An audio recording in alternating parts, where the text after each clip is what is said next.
I'm Lola. And I'm Mamuna. Together, we have a combined 35 years of experience within the tech scene in North America and Europe. We talk about the highs, the lows, the WTFs of navigating the technology industry and answer your questions about navigating tech careers. This is Lost in Tech.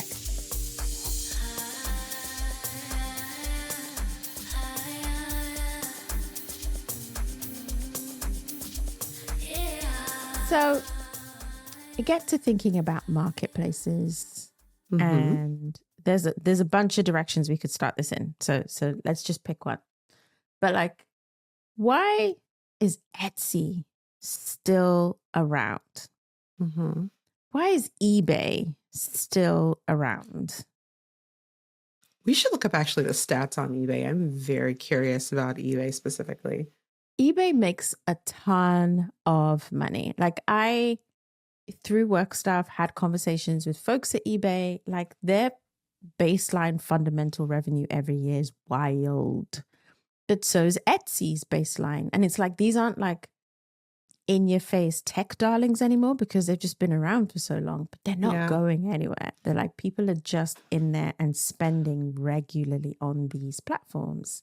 I think Etsy's done a really good job, though, of not being at the forefront, but keeping itself relevant in the market. So it's constantly, making sure that their products, their creators, that they are forever sort of producing. So think about 2020 act during COVID. There was this huge push for creators to come in and create masks, for example, and people would go there and purchase all the masks. I think that they do a really good job of moving with the need. eBay, I have not thought about eBay in forever, but I wonder if it's bigger outside of the US and or North America than it is. I mean, maybe, but I actually think it's big in the US. I think it's huge, in North America, because so Etsy, for example, so go back to Etsy for a second. The one thing I do know about Etsy is as much as we are all addicted to Amazon for all the right and wrong reasons. Yeah. If you want something personalized, you're not going to get it from Amazon.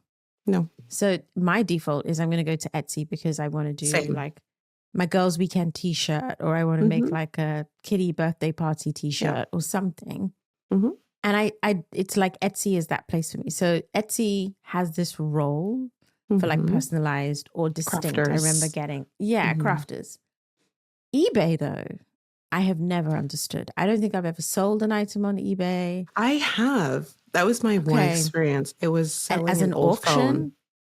Oh, she sold a phone. Yeah, I just sold an old phone because everyone was like, oh, but instead of trading it in, why don't you just go to eBay and just sell it there? Yeah, I did. I sold it for parts. Really? It was a broken down phone that was not working. I sold it for parts and I got something like $400 or $500 for parts. What? Yeah. And you sold it to one person, you just sent it to them and you knew that they were going to pull it apart. It was a dead phone.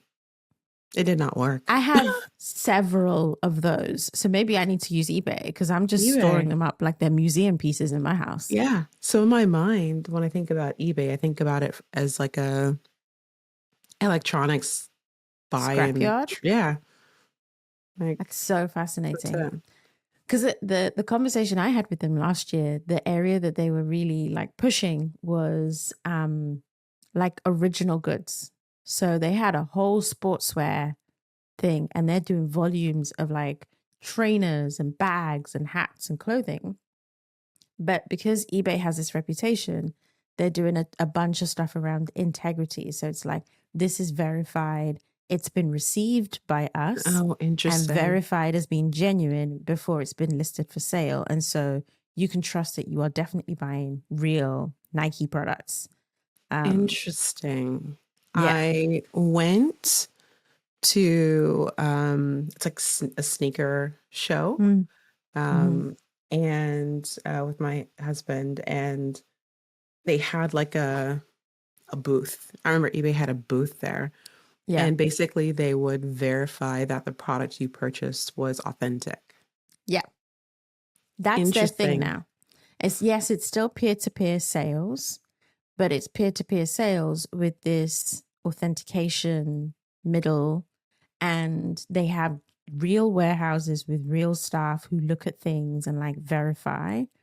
And then they do the Amazon thing where like they'll take care of the logistics. Like if you're going to send it to them to be verified, then they'll make sure it goes to the buyer. Mhm. But also that they are trying to up the quality or the perceived sense of like you can't just buy fakes on eBay. And I'm like, they might be succeeding with that, but at the same time, I'm still like, would I go to eBay if I wanted a new pair of Nike trainers?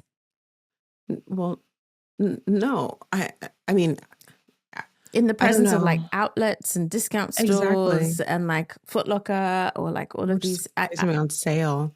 Like, yeah, what because the would be the prices use case for a weren't person? low. The prices weren't like super low. And then You're again, I paying was for like, the person to authenticate?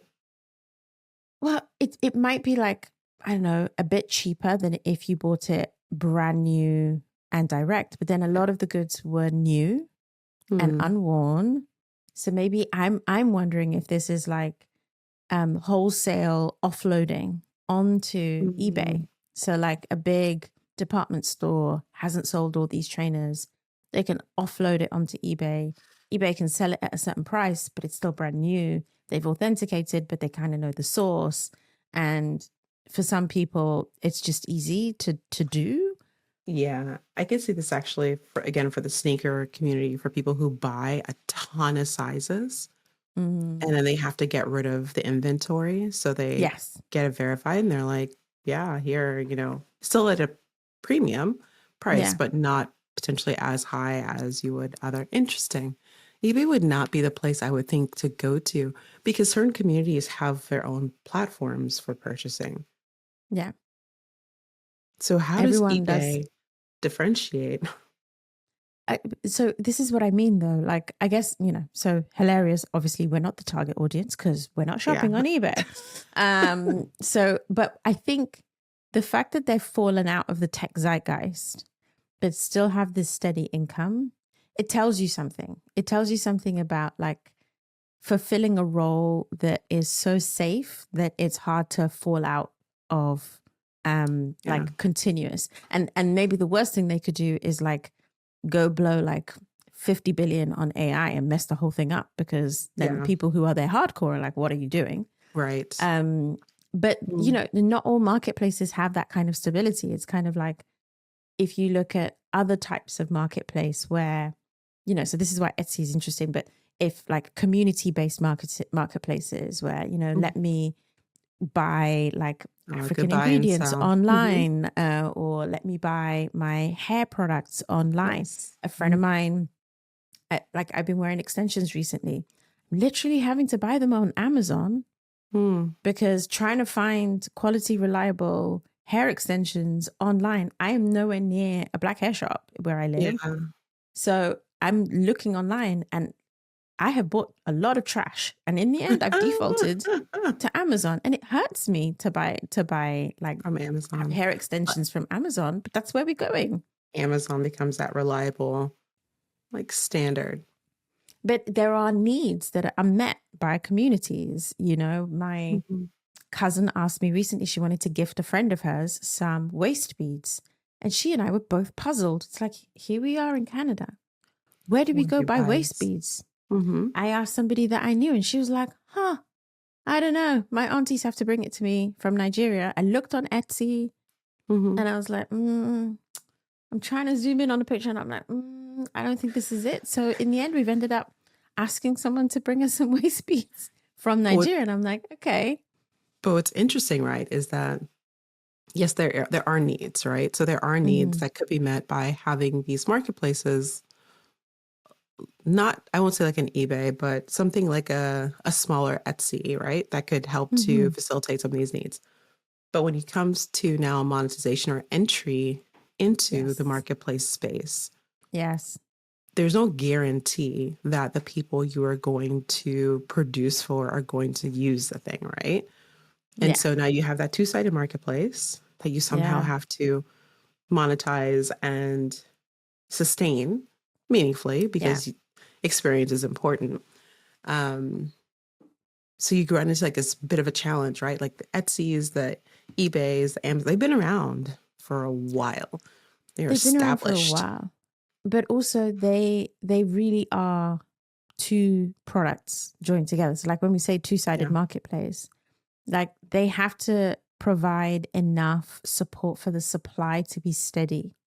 So Yes. like I think about Etsy's, I tried at one point, like the creator experience on Etsy actually feels really supportive. It's like, we love your craft, handmade, brand yourself. Here's this service. Here's some credits for that. Like they try and make it Right. easy for you to list what you have to sell, but it's hard to do the logistics side. Amazon is going to make your life easy for logistics. Just ship everything to us. And Yes, we'll we're going to take care of ham it you for on you. pricing, but you don't have to worry about packaging those boxes. We'll take care of it for you. I don't know how eBay does it. I think eBay may be the auction mechanics or eBay is the person to person, range. right? It's all peer. Like These are yeah. person to person. I'm thinking about peer to peer marketplaces Yeah. primarily, and I think like the thing that is hard when we think about niche community marketplaces is almost like we understand the gap, but stepping in to essentially build two products is really Yeah. hard because that's what you Well, have to do. if you think about what I forgot the name of the woman in the UK that had the food service. I think it started with an E. I can't remember. That shut down after a couple of years. You know, when we read through like what people were saying, there are a lot of people who were saddened and surprised and disappointed. You know, it was interesting. But then you think about Oja. how Oja, yeah, okay, Yeah, yeah. uh-huh. But then you think about it, and there's probably a lot of those out there where, like, I would say, like, hey, yeah, I would use it, but are there enough people who would truly like use the thing? Well, so here's my theory on Oja Mm-hmm. and why it failed where other types of marketplaces thrive. Mm-hmm. With Oja, as a diaspora, modern Nigerian African child living overseas, craving home cooked food and home cooked Yes. feelings. Like I often have that moment where I'm like, oh, I wish I had this ingredient that my mother Mm-hmm. always had in her house. Mm-hmm. And then I have to order it online, Mm-hmm. but I don't need it in large quantities like Mm-hmm. my mother did because I'm also quite happy to make myself like Alfredo linguine for dinner, right? And Sure. so I'm only having that need occasionally, and then I Yeah. have to order it online, and I might not buy bulk quantities because I Yep. also just don't I want to did this fill up my recently with house. palm oil. And I'm not going to stock palm oil in vat sizes like we used to do when I was growing Yeah. up because I'm not Yeah. using it to cook everything. Right.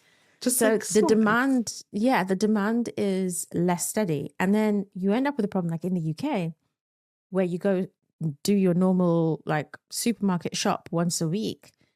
And then they're going to put something like some random chef's jollof sauce. Like Jamie Oliver is this chef in the UK, but he did a jollof rice sauce or jollof rice Stop. seasoning. Really? And they put it, dude, the video, I'm going to have to find the video of him making this jollof rice. They put it in the supermarket. So then like, I'm curious. I'll put it in my basket. And obviously it's going to be Did you make it? disappointing. It's massively disappointing. It was absolute trash. Trader Joe's did the same thing here in the But it's there. And as you think about having steady revenue by selling goods that are targeted at a niche audience, the diaspora children aren't ordering it enough.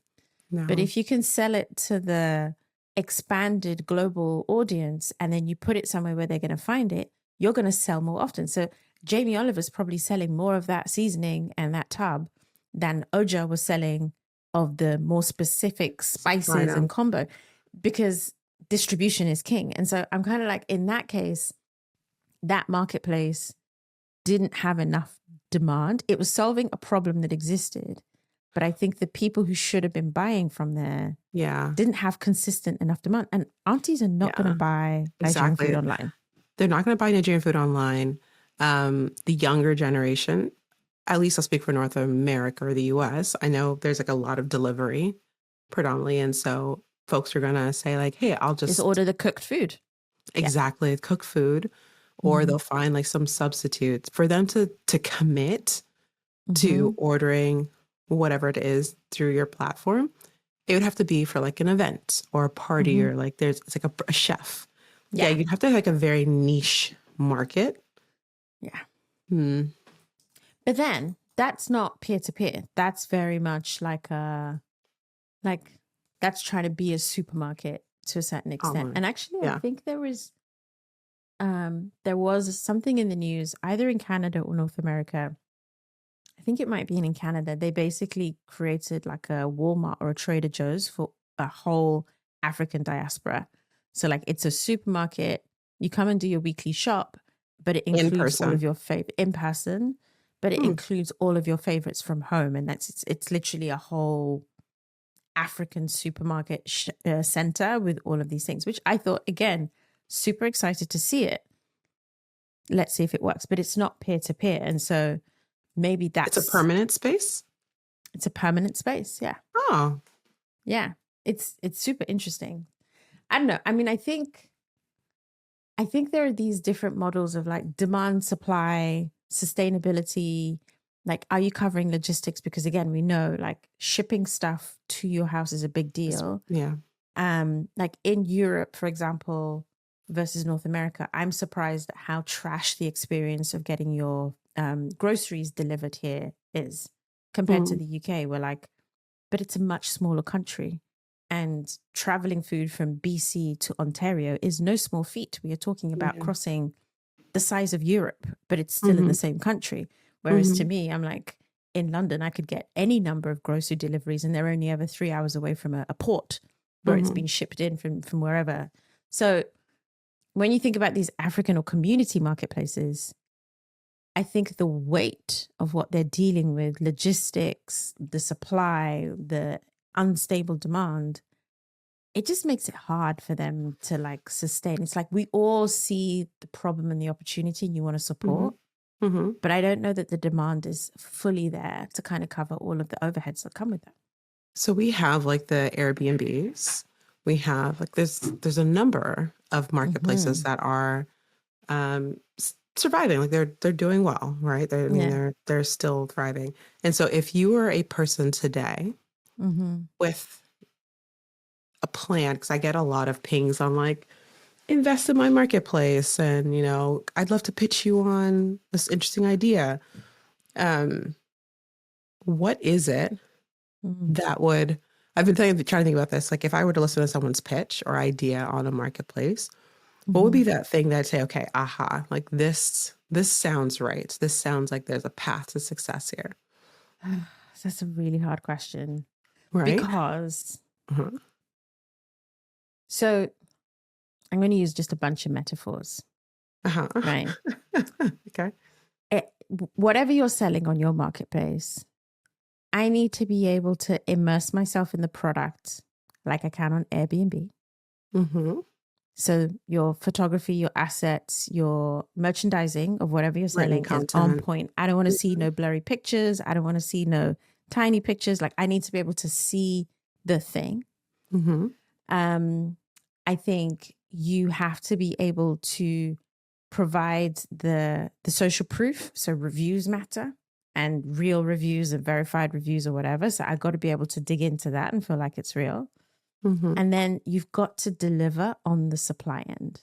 So the Mm-hmm. guarantees that I will either get Amazon levels logistics Mm-hmm. or Airbnb level protection as a buyer, Mm-hmm. or like a connection that makes me feel really connected to the product I'm buying and the person doing it, like on Etsy.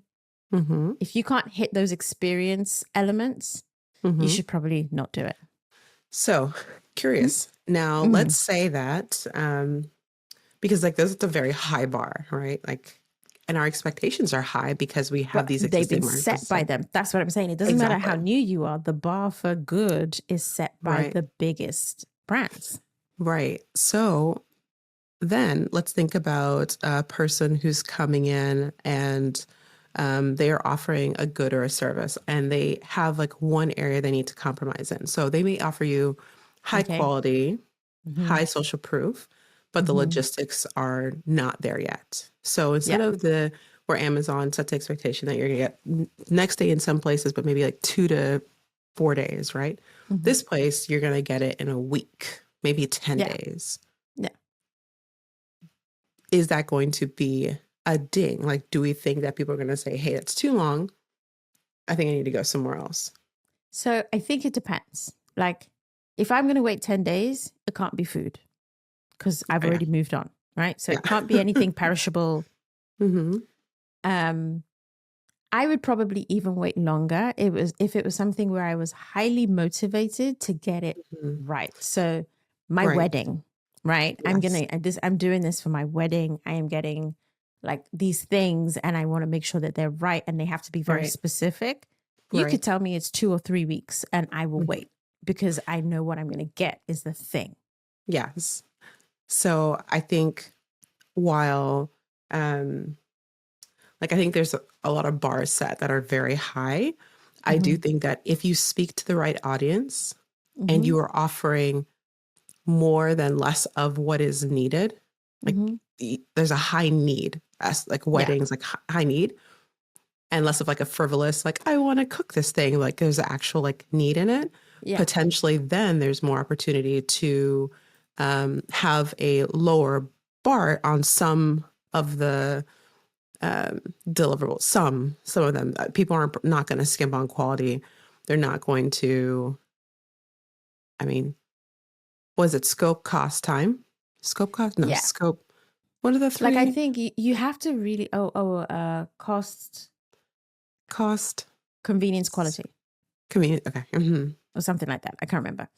Yes. I think this is the thing. It's like you have to know that your audience is willing to really pay for the difference in service delivery that comes with offering that thing. So a Mm-hmm. good example is there's I think it's little known competitor to Airbnb called Plum Guide.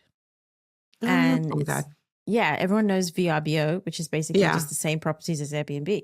But Plum Guide is basically like catering to a higher end where it says you want to stay in the properties that are rarely available and that are very individually put together and have like interior history. Like you want to stay in a brownstone on the Upper West Side in Manhattan that is heritage.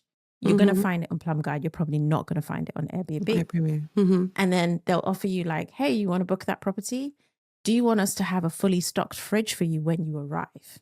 So Mm. now like you're buying this Experience. higher level. Yeah. And so you might book it with the same timeline as you would book on Airbnb and VRBO, but you're going to pay so much more because you're trying to get this very different feeling. So they're Mm-hmm. not huge. They're not going to take over Airbnb's market cap, but they cater so well to a specific Mm-hmm. audience of Sliver of people. that. Mm-hmm. And they know that for them, what matters is the properties that get onto their site are never below a certain bar. The moment they slip and they're like, more properties, please, and they start doing some basic greige house, people are going to be like, I don't trust you anymore. It has to be, everything I'm looking at is 100% unique. And on the And other so, side of that, right, there has like the cost has to, not the cost, but the value to the lister has to be worth it, right? So they also, again, two-sided marketplace, have to make sure that they're appeasing both sides so that the supply is sufficient yeah. enough for the demand. Yeah. So they're doing, I can give you convenience because you can book it the same way you can book any other type of hotel. Mm-hmm. I can give you quality, Mm-hmm. but you're going to pay for it. It's not going to be Freaking cheap. pay. You're not Exactly. doing like a low to high comparison here or whatever. It's like, it's expensive and you're dropping real money to do this. On the flip side of that, you've got like, I think, NFT marketplaces Hmm. that have all gone out of business where it was Mm. more about like the tech. Like, I want to buy this tiny piece of digital art that's one of 2000 in Bitcoin or What happened Ethereum. to those? The bottom fell out of NFTs.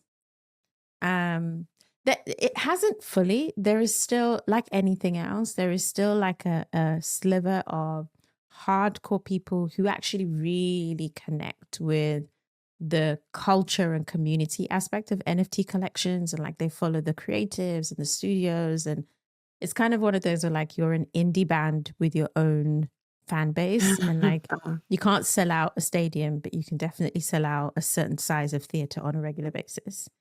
So that's Mm-hmm. still there, but these marketplaces that cater to them, they Mm, were solving the problem of availability. Like you can't just go to eBay and buy an NFT collection, sure. and you can't often buy an NFT collection or an NFT with just your standard dollars. You have to buy the crypto. And so the Yeah. marketplaces serve that need. But they didn't scale, like the economics don't scale unless like millions of people are buying these every year.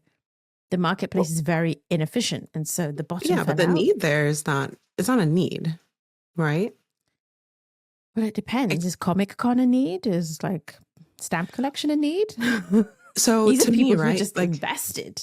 exactly. So I think it's like the around the community. Like, it's not like, um, I mean, truly, what is a need? Like, if you come down to it. But I think that like, um, yeah, I don't actually take that back. I actually don't think you can define like things on Etsy, things on like they're all just wants. They're not necessarily like I must have this thing, I need this thing.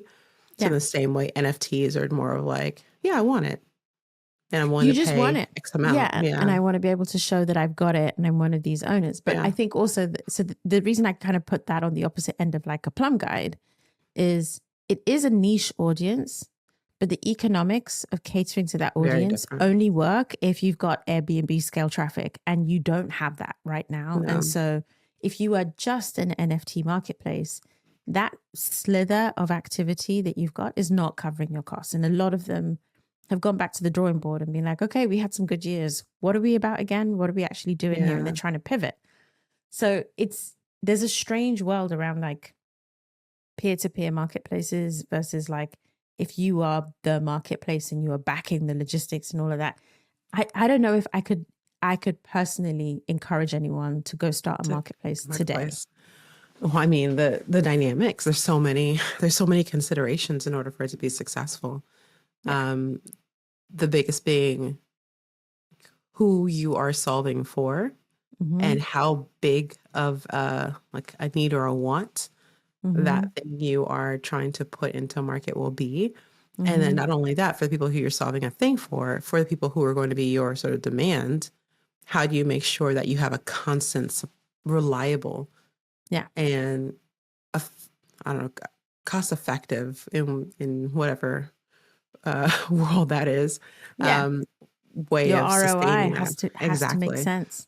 And I, Yeah. I think this is why, like, maybe there was a golden era in the early 2000s. So, like, beyond the millennium pop in tech, Hmm. there was a golden era for marketplaces and online platforms that allowed peer to peer, and then, like, the Sure. emergence of Amazon.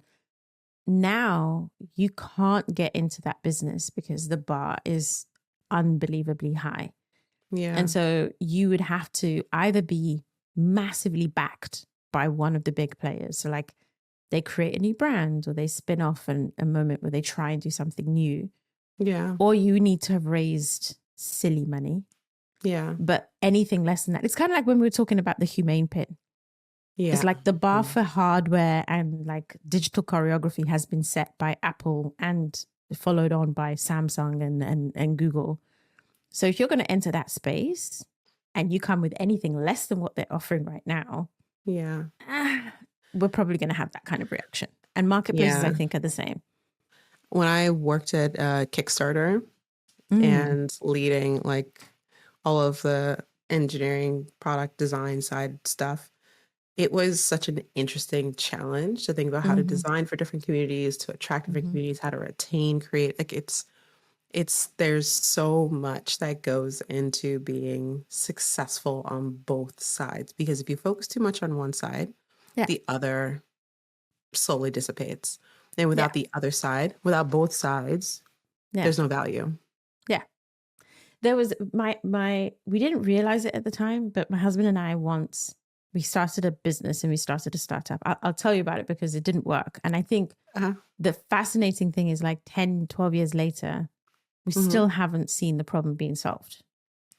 Okay. And it's because it's a two-sided marketplace problem. So basically, we were watching the first season of the House of Cards remake that was on Netflix. Ah, okay. And every time I sat down to watch the show, yes, I wear glasses and I notice these things, but I'm like, damn, Claire's glasses look amazing. Or like, that shirt looks crisp. Or, ooh, that lamp. Or, that sideboard. And so it happens so often that he and I were talking. We were like, this is product placement. You are blatantly putting it in front of me so that I'm going to notice it. And then I'm going to go online and I'm going to try and find it. What kind of glasses? But here's the problem. You go online, you try and find it. You can't find it. So I'm like, No. that product placement is failing because they've not put the actual brand name on it. And I'm there searching Claire's shirt, season blah, episode 6, 20 minutes in, trying to hope somebody has curated it. Somewhere. So we came up with the product. We called it Shop the Show. And we were like, imagine if you could actually complete the cycle. It's like product placement has already happened. Somebody's been paid to put this item in the show. And I'm watching the show and I want that item. Where do I find it and how can I buy it now? Because that's the point of it being in my face and me noticing it. It was a horror show. Really? And we spent a good amount of money. So we did research. We spoke to set designers, stylists, producers about the data pipeline for understanding what goes into a show. And you know what we found? We found that like Claire's stylist maybe gifted a rack of clothes that day. Yeah. And she's just going to make whatever works. Or there's going to be an onset accident and she's going to make it work. And she's just going to send this whatever doesn't get worn back. Or the stylist went to a shop with a suitcase with a brief from the director about what kind of look, bought whatever they could find, handed in a receipt to get their money back and leaves the suitcase on set. So no one is tracking what was worn by which character in which scene. So the data collection issue becomes really difficult. And so all you have then is people trying to guess what outfit was this. And for some things, you're going to have like stylists. Or remake it in their own ways. Yeah. Or like, you know, like the Met Gala, there were stylists who were there watching the live feeds and they're immediately identifying, okay, that's a Galliano. Or they get a briefing from the styling team. Jennifer Aniston is going to be wearing John Galliano or this, that, and the other. And so then they put that stuff online. So we decided like in order to allow people like me to shop the show, we have to build a product that allows a stylist to keep track of their money. And this is how we ended up with a two-sided product. So we were building an entire app for stylists to track, what did I buy? What was the brief? What was the item? Let me take a picture. Let me take a picture of it on the character or the actor, put the actor's name in, find all of that. It was a lot. And we ended up with two completely different. So we had the Shop the Show app, which was easy, simple, like easy to visualize. Sure. And then we had this mad, complicated. Could you just use like QuickBooks or like something else? No, because you need to connect all the things for the metadata to come up. I need to be able to like show you who the actor is and the scene and then the outfit and then they change. And you know what happened though? Do you know who is doing it? Amazon Instagram, Prime. YouTube. No. So if you go on Amazon Prime, there are certain shows that you can see the X-ray. And when you see the X-ray, you can see the actors. And occasionally when you see the actors, you can now see some of the things in the scene, but it's still patchy as hell. But that's a two-sided marketplace problem because unless you make it valuable and relevant for the data collection to be pristine, you cannot provide the sales experience on the other end. And Airbnb solved that by sending their own photographers to go and take photos of properties to guarantee that the quality of the images. So this was the approach that we took. But we were like two people in South London basically trying to buy some clothes online. And after we blew a ton of money, and I think we spent a couple of years, had a bunch of UX designs, we did some pitches for people who were like, yeah, Netflix has to do this or Amazon has to do this. Someone else has to build this because it's got to be baked into like the production contract and the studio team have to be committed to delivering the data. Like somebody has to be on set doing quality control on have we tagged the items? Do we know where they came from? Blah, blah. There's a whole thing. I would still love to use the product if it ever did exist, but it was exciting to try and build. But yeah, double-sided marketplace problem. It's like you end up building more than one product. Yes.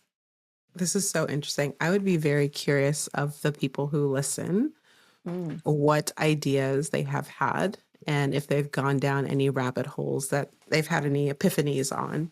it's true. Yeah, because double-sided Problems that are marketplaces too are, hard.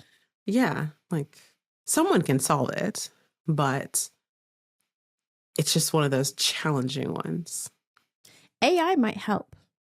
Like some of the double-sided problems, it's like you might be able to use AI to Capture. define. Well, you might be able to use AI to like read images or read workflows or like Mm. search for things for you. Or Mm. there's actually a product I came across called, I think it's called Builder.ai, which is a really great tool where basically anyone, you or I, can Mhm. show up and build an app using AI. So you can just type a sentence, build me an app like Airbnb that does this, that, and the other. And then you can link examples of things that you have seen on the internet that do what your app Mm. does. And then they will string it together for you, show you like what your app could look like. And then you just start customizing. You're like, I don't need this screen. I don't need that screen. You do not need to Mm. code. Mm. And basically you build an entire app. So if you are somebody who needs to build a two-sided marketplace, you could maybe use one of these tools to build one side of your product Right. so that you can focus on defining the part that doesn't exist in the world. Mm-hmm. Like you could build the marketplace UI and then you can focus on like the feed or for the sellers or whatever it is. It's not cheap, but it's no Mm-hmm. code. And so if you compare it to like if I had to hire a development team for 3 months to build this, Yep. would they be cheaper than this no code version where I have complete control on every single screen and I know what's going on? Probably about the same Probably. price. Yeah. Yeah, it's an interesting product for sure. For if you're going to step into this world, you might want to find an easy way to build multiple Yeah. products at the same time. Interesting. I'll have to take a look at that. I'm not familiar with Builder.ai. Yeah, they're really, Okay. really big. They're making a lot of money. Put it that way. I bet. Yeah. That's interesting. Okay. Well, Yes, here to we are. marketplaces. I don't know. Tell us, to marketplace or not to marketplaces? 2024. Are we going to see another Amazon come out of nowhere, another Etsy, another eBay? People are pitching them. People have ideas for them. They're trying to build startups around them. And so, I mean, I think for the people who are gung-ho, feel very invested in their idea and have clarity in their idea, I'd be very curious to get their feedback and thoughts on what we've just talked about. Good luck, people. Yes. That's what I'm going to say. It's a wild world out there. Yeah. We've made this show for you, and we want to hear your stories. We have our combined 35 years experience in tech. We have an incredible bank of experts to call on. We are your safe space. So send us your tech challenges and we'll help you create some draft decisions through some real talk. You've been listening to me, Mamuna Oladipo. And me, Oyelayo-Pearson. Edited and produced by me, Michael Blissa, with theme music by 031 Mash. Email us at help@lostintechpodcast.com or DM us at lostintechpod.